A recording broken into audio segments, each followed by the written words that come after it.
അഭിനയിച്ച ഏറ്റവും കൂടുതൽ പോപ്പുലർ ആയിട്ടുള്ള ഒരു സീരിയൽ എന്ന് പറയുന്നത് സീതയാണ്. അത് ഭയങ്കര ഹിറ്റായിരുന്നു. അതിനകത്ത് എന്താ കല്യാണം ലൈവായിട്ടൊക്കെ കാണിക്കും അങ്ങനെയൊക്കെ ഭയങ്കര ഇതായിരുന്നു. പക്ഷെ ആ സീരിയലിന്റെ തന്നെ സെക്കൻഡ് വേർഷൻ സീത 2 വന്നു കഴിഞ്ഞപ്പോൾ ഈ സീതയുടെ ഫസ്റ്റ് വേർഷന്റെ പോലെ അതങ്ങ് സെറ്റായി വന്നില്ല, അത്ര ഹിറ്റ് ആയില്ല. അതെന്താണോ തോന്നുന്നത്? ഓൾറെഡി ആ സീരിയൽ ഒരു 6 വർഷം പോയ ഒരു സീരിയലാണ്. ഒരു നമ്മളൊരു സീരിയലില് ഒരു മെഗാ സീരിയലിൽ കാണിക്കാൻ പറ്റുന്ന എല്ലാം കാണിച്ചു, ഇനി ഒന്നും കാണിക്കാനില്ല. പിന്നെ സെക്കൻഡ് പാർട്ട് ചാനലിന്റെ പിന്നെ നമ്മളെല്ലാവരും വിചാരിച്ച് അങ്ങനെ ഡിസിഷൻ എടുത്തപ്പോൾ ചിലപ്പോൾ ചെയ്ത് നോക്കാം, എങ്ങാനും ഹിറ്റ് ആയാലോ എന്ന് വിചാരിച്ച് ചെയ്തതാണ്. അപ്പം ഒന്നും ചെയ്യാനില്ല. മറ്റേന്ന് പറഞ്ഞാൽ നമുക്കൊരു ഇതുണ്ടായിരുന്നു. ആദ്യം ഇഷ്ടം ഒരാൾ കൂടെ നടക്കുന്നു, അപ്പോൾ അയാൾക്ക് ഇഷ്ടമല്ല എന്ന് പറയണു, പിന്നെ അത് ഇഷ്ടമാണെന്ന് പറയണു, പിന്നെ കല്യാണം നടക്കുന്നു, കല്യാണം നടക്കാതിരിക്കുന്നു, മരിക്കുന്നു, മറിച്ച് ജീവിച്ചു വരുന്നു, അങ്ങനെ പല പല കാര്യങ്ങളുണ്ടായിരുന്നു.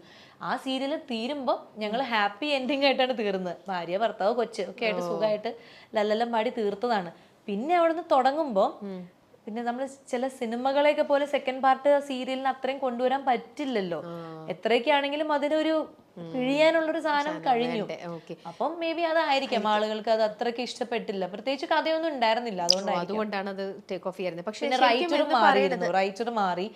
അപ്പൊ ആദ്യത്തെ സീത എഴുതിയ റൈറ്റർ അല്ലാത്തത് കൊണ്ടും ആവാം. കാരണം അന്ന് എഴുതിയ ആൾക്ക് ആ ഒരു എസെൻസ് അല്ലെങ്കിൽ ആ ഒരു സംഭവങ്ങൾ കിടക്കുന്നുണ്ടാവും. അപ്പൊ പുതിയൊരാൾ വരുമ്പോൾ അയാളുടെ ശൈലി പുതിയതായിരിക്കും. അപ്പൊ ഓഡിയൻസിന് മറ്റേ ശൈലി ഓൾറെഡി മനസ്സിൽ കിടക്കുമായിരിക്കും. അങ്ങനെയും വരാം. അല്ല, വേറൊന്നും ഞാൻ കേട്ടത് വെച്ചാൽ ഏഷ്യാനെറ്റില് ചിന്താവിഷ്ടയായ സീത എന്ന് പറഞ്ഞൊരു സീരിയല് അതിന്റെ തന്നെയാണ് ആക്ച്വലി സീത എന്ന് പറയണതെന്ന്. ഏഷ്യാനെറ്റ് ചിന്താവിഷ്ടയായ സീതയാണ് ചെയ്തത്. പക്ഷെ അതെന്തോ ഒരു എഗ്രിമെന്റ് എന്തോ ഉണ്ടായിരുന്നു, 150 എപ്പിസോഡ് എന്തോ ഉള്ളൂ, അങ്ങനെ എന്തോ ഉണ്ടായിരുന്നു. പക്ഷെ 150 എപ്പിസോഡ് കഴിഞ്ഞപ്പോ നമ്മുടെ ഈ സീരിയൽ കുറച്ചുകൂടി മുന്നോട്ട് കൊണ്ടുപോകണമെന്ന് ഡയറക്ടർക്ക് ഒരു ആഗ്രഹം വന്നു. പക്ഷെ അപ്പം വേറൊരു ചാനലിനെ അപ്രോച്ച് ചെയ്തു. അപ്പൊ അവര് ചെയ്തപ്പോൾ അവർ ഓക്കെ പറഞ്ഞു. അങ്ങനെ നമ്മൾ എവിടെയാണോ തീർന്നത് അവിടുന്ന് പുതിയതായിട്ട് ഈ ഫ്ലവേഴ്സിൽ കൊണ്ടുവന്ന് ചെയ്തു. അവിടെ ചെന്നപ്പോഴാണ് പിന്നെ ഇത് ഭയങ്കര സക്സസ് ആയത്. ഓക്കെ.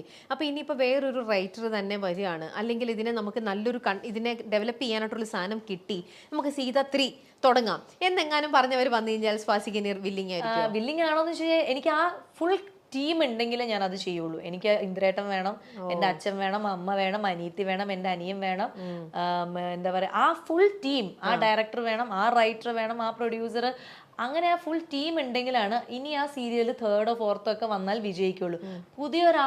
പുതിയ ക്യാരക്ടേഴ്സ് ആരെങ്കിലും അതിൽ എൻ്റർ ആയി കഴിഞ്ഞാൽ അത് നിൽക്കില്ല. കാരണം അത്രയും പഴയ സാധനങ്ങളെല്ലാം എടുത്തു, ഇനിയൊന്നും ഞാൻ പറഞ്ഞില്ല, ഇനിയൊന്നും എടുക്കാനില്ല. അപ്പൊ അതേ ആൾക്കാർ വന്നിട്ട് എന്തെങ്കിലും ചെയ്യുവാണെങ്കിൽ ചിലപ്പോ മേ ബി, എന്നാലും ചാൻസ് ഇല്ല. ശരിക്കും ഇതിനകത്ത് നായകൻ എന്ന് പറയുന്നത് രാമനായിരുന്നില്ലേ? പിന്നെ അത് എന്തുകൊണ്ട് അത് ഇന്ദ്രനിലേക്ക് നായകൻ എന്നുള്ള ഒരു അല്ല അങ്ങനെ സ്വിച്ച് ചെയ്തത്? അത് സ്വിച്ച് ചെയ്തെന്ന് വെച്ചാൽ അത് കഥയുടെ ഒരു ഇത് പോക്ക് പോലെ. അത് കുറച്ച് കഴിഞ്ഞപ്പോ ഇങ്ങനെ ഒരു നായകൻ വില്ലൻ വഴക്കായിട്ട് പോയിക്കൊണ്ടിരിക്കുകയായിരുന്നു. അപ്പൊ ആ ഒരു ട്രയാങ്കിൾ ലവ് സ്റ്റോറീനെ വേറൊരു ഭാവം കൊടുക്കാം എന്ന് റൈറ്റർക്ക് തോന്നിയപ്പോ ഈ വില്ലനെ നല്ലവനായിട്ട് തന്നെ ഇരുന്നു. പിന്നെ അങ്ങനെ ഒരു ലവ് സ്റ്റോറി ആയി, പിന്നെ അത് കല്യാണമായി, അത് പ്രശ്നമായി. പിന്നെ രണ്ട് ഭാര്യ ഭർത്താവും വേറെ വേറെ ജോഡികൾ, രണ്ടുപേർക്കും രണ്ട് സ്വഭാവമായിരിക്കും, രണ്ടുപേരുടെയും ലൈഫിന്റെ പേഴ്സ്പെക്റ്റീവ് വേറെ ആയിരിക്കും. അപ്പൊ അങ്ങനെ കഥ പോയി. അപ്പൊ അങ്ങനെയൊക്കെ ഒരുവിധം എല്ലാം പോയി. അതെല്ലാം ആ റൈറ്ററിന് അപ്പൊ തോന്നിയതാണ്. ആൻഡ് ഒരു റൊമാൻറ്റിക് ട്രാക്ക് നമ്മുടെ മലയാളം സീരിയലിൽ ഉണ്ടായിരുന്നില്ല. നമ്മുടെ മലയാളം സീരിയലിൽ എപ്പോഴും എന്ന് പറഞ്ഞാൽ അങ്ങനെ തൊടുക അല്ലെങ്കിൽ ഉമ്മ വയ്ക്കുക അങ്ങനെയൊന്നും ഉണ്ടായിരുന്നില്ല. ഹസ്ബൻഡ് വൈഫാണ്, എത്ര സ്നേഹമാണെങ്കിലും ജസ്റ്റ് ഒന്ന് അത്രേ ഉള്ളൂ. അല്ലെങ്കിൽ ഇപ്പൊ ഫസ്റ്റ് നൈറ്റ് കാണിക്കുകയാണെങ്കിലും പാല് കൊടുക്കുന്നു, പാല് കുടിക്കുന്നു, ലൈറ്റ് ഓഫ്, അങ്ങനെയായിരുന്നു സീരിയലിൽ ഉണ്ടായിരുന്നത്. അതിനെയൊക്കെ ബ്രേക്ക് ചെയ്ത് ഒരു ഭയങ്കര ഒരു ഇന്റിമസി സീൻസ് ഒക്കെ കൊണ്ടുവന്നത് ഈ റൈറ്ററാണ്. അല്ലെങ്കിൽ ആ ഡയറക്ടർ അതിനുള്ളൊരു ധൈര്യം കാണിച്ചു, ആ ചാനലിൽ അത് ടെലികാസ്റ്റ് ചെയ്യാൻ ധൈര്യം കാണിച്ചു.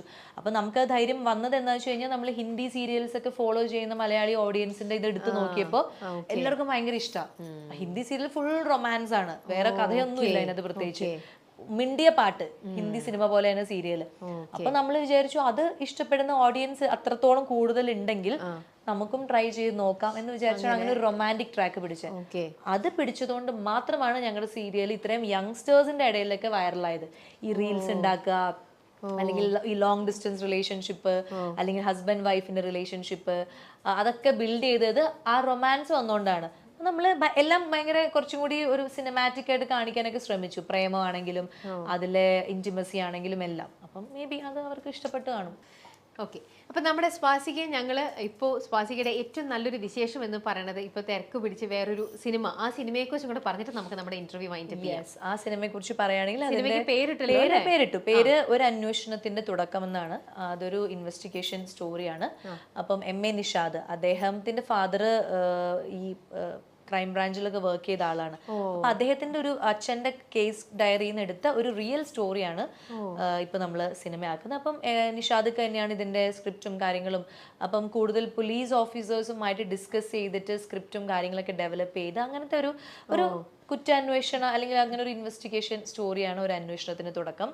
അപ്പം ഞാൻ, ഷൈൻ ടോം, ദുർഗ, ശിവദ, പിന്നെ മഞ്ജുപിള്ള, കുറെ പേരുണ്ട്, ബൈജു ചേട്ടൻ, അലക്സാണ്ടർ പ്രശാന്ത്, ഷഹീൻ സിദ്ദിഖ്. അപ്പൊ എന്റെ എന്ന് പറഞ്ഞാൽ ഈ ക്രൈം ബ്രാഞ്ച് ഓഫീസേഴ്സിൽ ഞങ്ങൾ കുറച്ച് പേരുണ്ട്. അപ്പം ഞാനും SP ആണ്.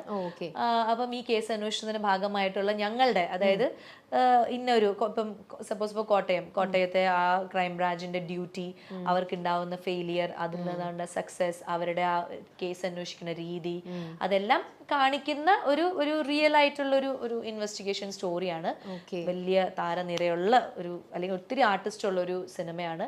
ഷൂട്ടിങ്ങിന് തുടങ്ങിയിട്ടേ ഉള്ളൂ, ഒരു 10 ദിവസമൊക്കെ ആയിട്ടുള്ളൂ. ഇനിയുമുണ്ട് കുറെ ദിവസങ്ങൾ. അപ്പൊ നമുക്കിനി വീണ്ടും ഈ സിനിമ എത്രയും പെട്ടെന്ന് ഇതെല്ലാം റെഡിയായി ഇതിന്റെ കാര്യങ്ങളെല്ലാം കഴിഞ്ഞ് റിലീസിനായിട്ട് നിങ്ങൾ പ്രൊമോഷന് വരുമ്പോൾ നമ്മൾ എല്ലാ ആർട്ടിസ്റ്റുകളുമായിട്ട്, അതെ, എല്ലാ ആർട്ടിസ്റ്റുകളുമായിട്ട് നമുക്ക് അപ്പോൾ ഇനി നമുക്ക് വീണ്ടും കാണാം കേട്ടോ. അപ്പൊ എല്ലാവിധ ആശംസകളും നേരുന്നു. രാത്രി ഒരുപാട് ലേറ്റ് ആയെന്ന് അറിയാം, എന്നാലും ഇത്രയും നേരം നമ്മുടെ കൂടെ ഭയങ്കര ഫുൾ സപ്പോർട്ടീവ് ആയിട്ട് തന്നെ സ്വാസിക സഹകരിച്ചു. And all the best. Thank you so much. അപ്പോൾ കാണാം കേട്ടോ.